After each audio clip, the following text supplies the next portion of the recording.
Welcome back to the Artistic Mystic Muse channel. I'm Nancy, your mystical muse. Great to see you all.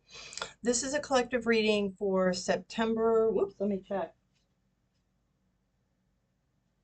Okay, September 15th through 21st, 2024. Want to make sure I had that right.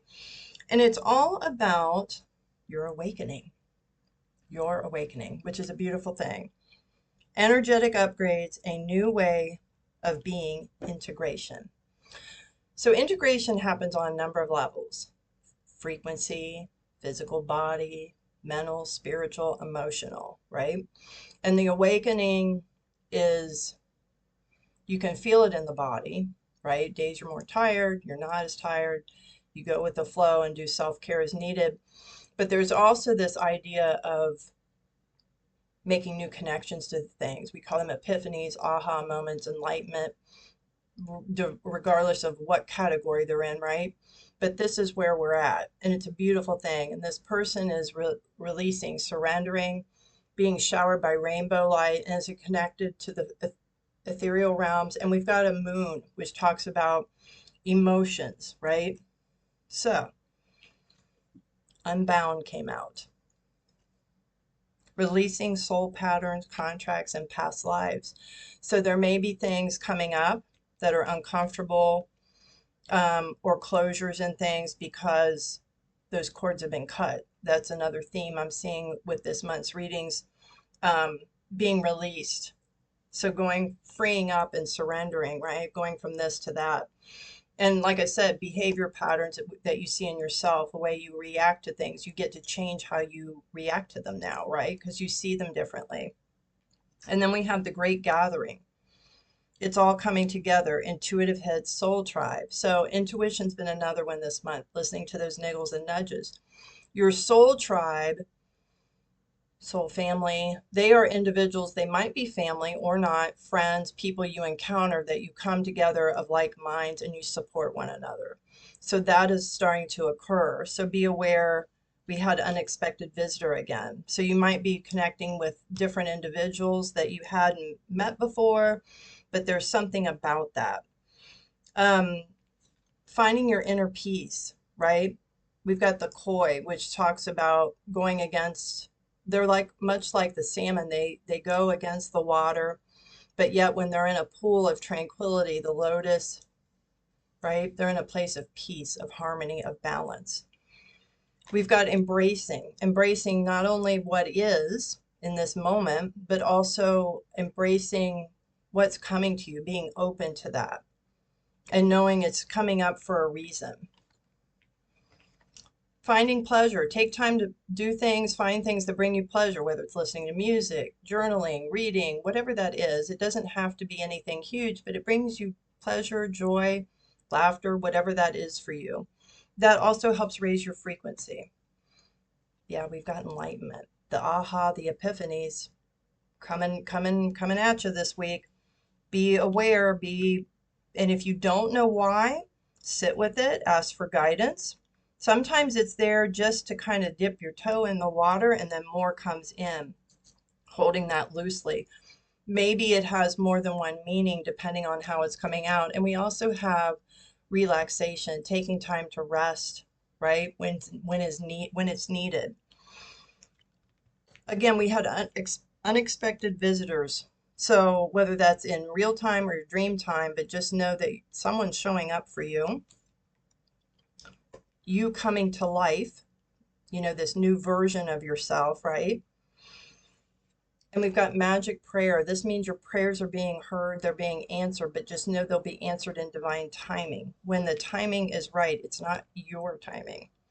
That is the key. Yeah,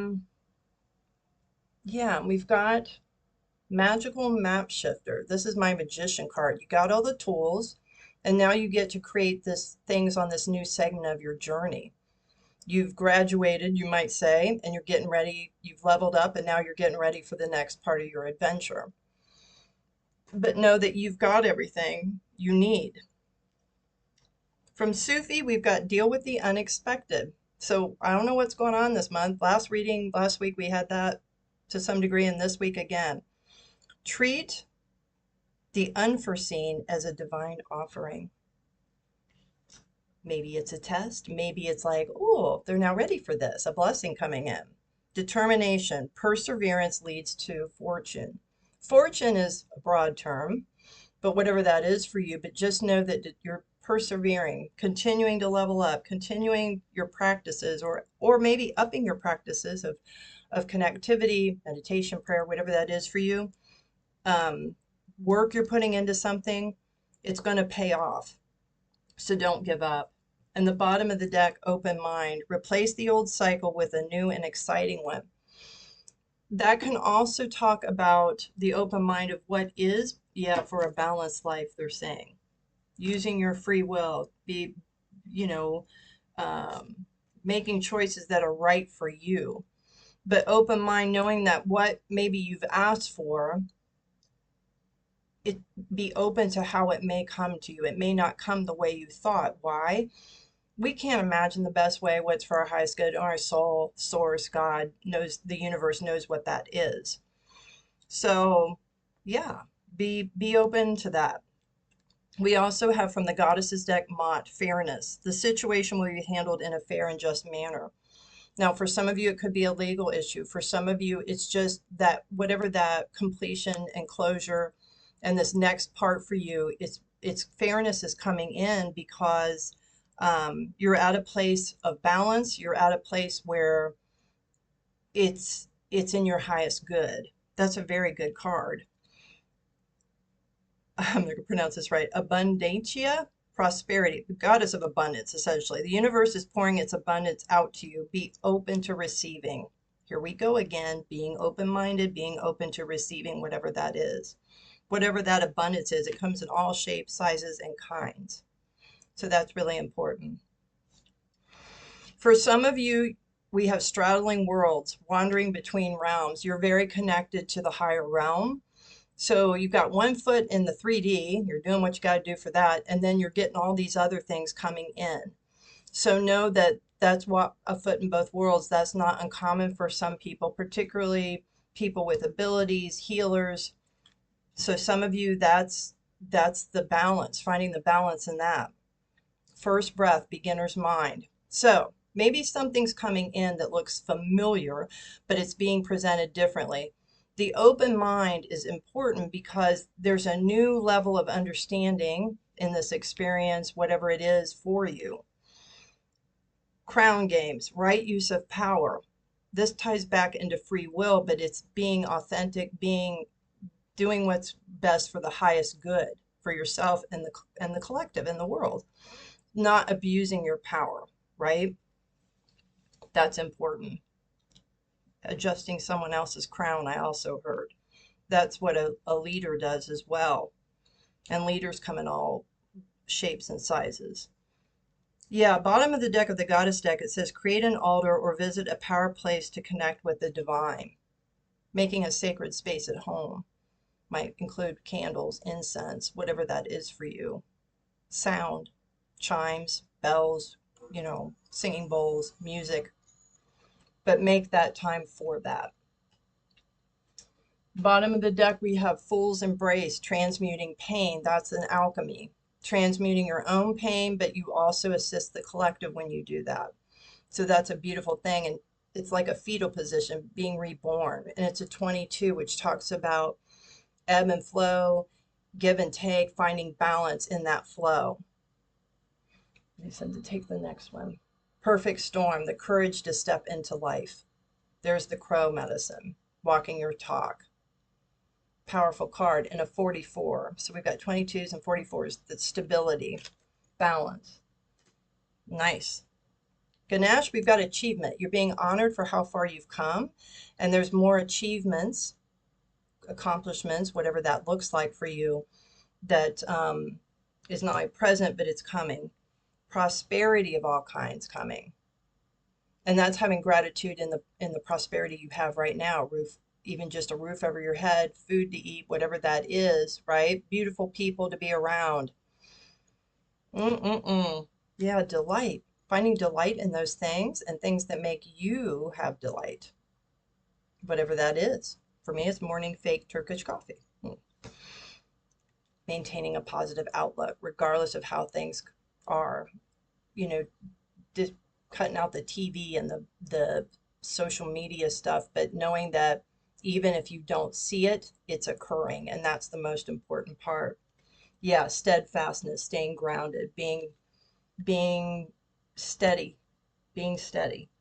Okay, so I'm going to go to the Keys to the 13 Universal Laws deck for finish out this reading, see what other guidance we have. This is a deck I designed. It's one of 3, no special instructions needed, but there is a link below if you're interested in purchasing it. There are you could say 12 universal laws. It's sacred geometry that holds frequency, but the 13th law is love, and it governs all of them. And that's how coming from a place of love for any and all things is really important. Bottom of the deck, awareness, being aware, being open. Can't make this up. Polarity, universal law. So polarity is interesting because as your vibration raises, it will bring in things that are opposite. So how you're going to handle that, right? Sometimes when your light or frequency is higher, it brings in more what we'll call lower frequency because it's attracted to that. It's like magnets. How are you going to maneuver that? How are you going to stay balanced, right? The choice of how you're going to view it, look at it, think about it. It's also the universal law to your evolution, which is huge. So, you're awakening. Time to shift how you look at things. It's all amazing. Well done. Keep going. If you're interested in a reading, the link's below. I can also customize readings if you want something shorter, if you want some frequency jewelry customized. There are offerings on my website. They are one of a kind, but if you want something specifically for you, bracelet, necklace, mala, whatever, please reach out. I'd love to assist you with your journey. Thanks for being here, for the likes, shares, and subscribes. We'll see you next time.